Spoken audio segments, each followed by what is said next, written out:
సరే నేను గంభీరంగా మౌనంగా చూస్తున్నా. నేను కొడితే వట్టి కొట్టు నాకు అలవాట్లేదు కదా. చూద్దాము.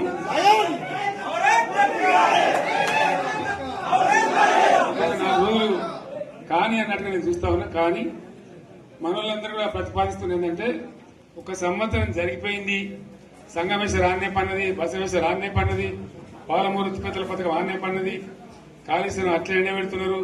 ఇవన్నీ అన్యాయాలున్నాయి. కాబట్టి ఫిబ్రవరి నెలాఖరులో ఒక పెద్ద బహిరంగ సభ పెట్టాలి, మీరు కథ చూడాలి అని జరుగుతూ ఉంది. కాబట్టి మీరు కూడా పెద్ద ఎత్తున దయచేసి ఆ సభకు కదిలి రావాలి.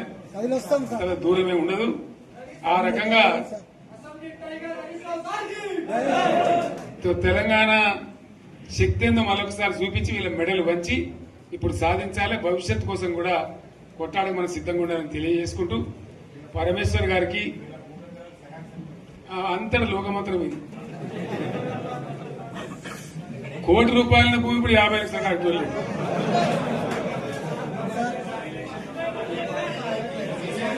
ఈ ఒక్కని బాధ ఒక ఆయన వచ్చింది, మన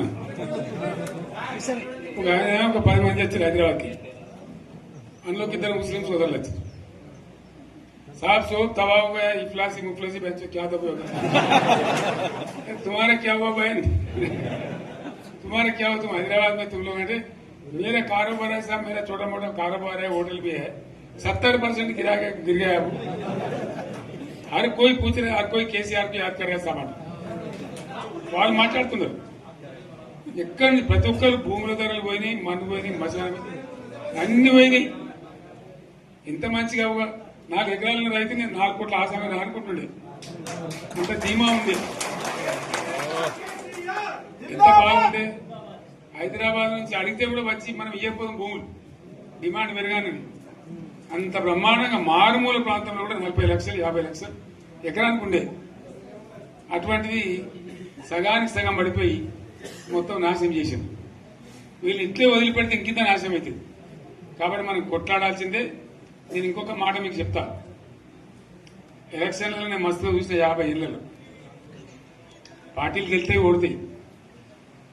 ఇంత మాయలు ఏడాది లోపలనే కాంగ్రెస్ పార్టీ దొరికితే కొడతామని అన్నంత గొప్పగా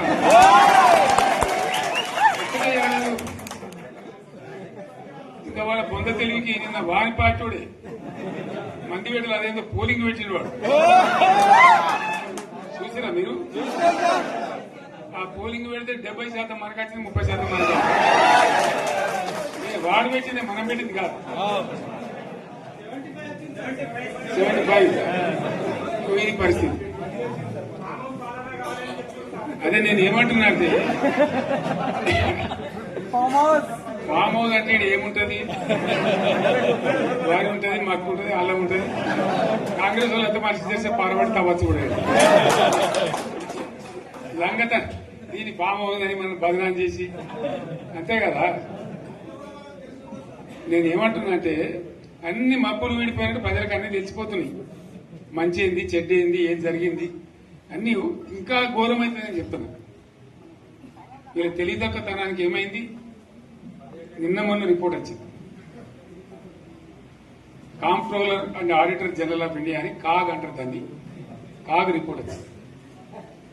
పోయిన సంవత్సరం మన గవర్నమెంట్ లో వచ్చిన ఆదాయం కంటే 13,000 కోట్ల రూపాయల ఆదాయం తగ్గిపోయింది. ఇంకా మార్చి పోయే వరకల్లా ఇంకో 3-4 కోట్ల అవుతుంది. అంటే 15,000 కోట్ల ఆదాయం పోతుంది.